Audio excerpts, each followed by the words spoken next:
Hello, dear friends. This is Phone Support Channel. Before you start watching this video, please subscribe to the channel and give it a like. And also write your feedback in the comments if this video helped you, or if you have any questions. Thank you.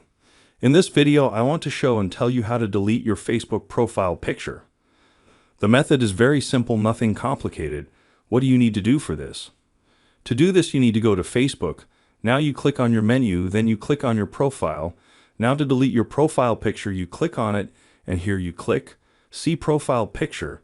That is to open your profile picture. Now to delete it, we just click here on the three dots and click here, Delete Photo, and click Delete. And after that, our picture is completely removed from Facebook. Now click Delete. You leave here and it does not disappear. You just leave Facebook, go in again, and your picture will be deleted. As you can see, this is a very simple and quick way. Done. Nothing complicated. If you like this video, please like and subscribe to the channel.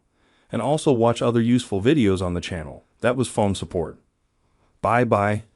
See you later.